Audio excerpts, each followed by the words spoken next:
آدمی نرمالی وقتی ویدیو برای یک بار تماشا میکنه دیگه ما در گپ نداره.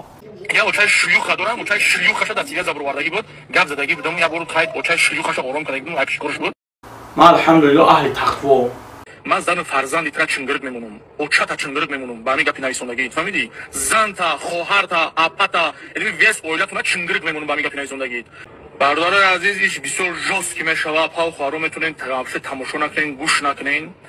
ما زنی همون کورک را ما کنی، الان می ایوانی گم میکنم. اوکی زنی تو نمو دراکو دامه که چیکار کنه؟ شایمان کنم با موچه مچکاره زن دخترم بیاد فوشا و نمیکنه. ما بو میگم شما دا من نه ملویم نه حاجیم نه مخصوم نه صوفیم نه دیگم خیلی عالیم کی ایدانی ما اخرات نبرویا ایدانی ما اخرات میبره لیکن الحمدلله ما اخرات نمیکنم برادر عزیز ما اخرات نمیکنم ما بو میگم برادر عزیز ما گفتگیم که حقارتایی که من میکنم حتی پدراتون اونطوری اخرات کردن نمیتونم ما الحمدلله اهل تقوا هر شخصیتی که نسبت ما دلیل خطی گپ میزنه با خدا قسم ما نسبت همه آدم یگام گپ ندارم.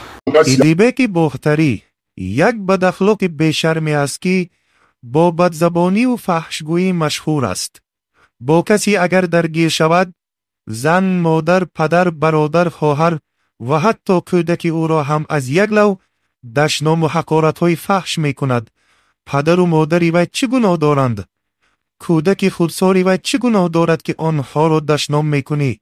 مگر تو پدافیل هستی؟ باز دعوا می کند که من مرد بچه هستم. ما الحمدلله ناموس داریم، ما مرد بچه، ما جوان مرد فرق میکنیم. مگر مردی تو همین است که زن و مادر و حتی کودکش را دشنام فحش میگویی؟ این همه دشنام و حقارت های فحش را در پوبلیک نمایش دادن مگر مردانگی است؟ در جایی که زنان و کودکان تو را میبینند توف بر چنین مردانگی تو. از یوم خزان ای مردی و نامردی گپ میزنن روشون سیاه های اخی. واقعا تو نام مردی را شرمنده کردی.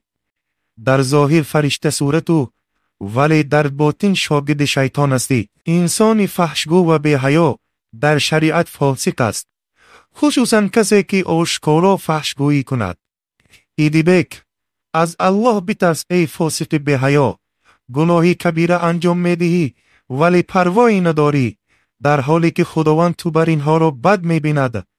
در روایت ترمذی آمده است که پیامبر خدا صلی الله علیه و سلم میفرمایند همان خداوند انسان فحشگو و بی‌حیا را بد میبیند.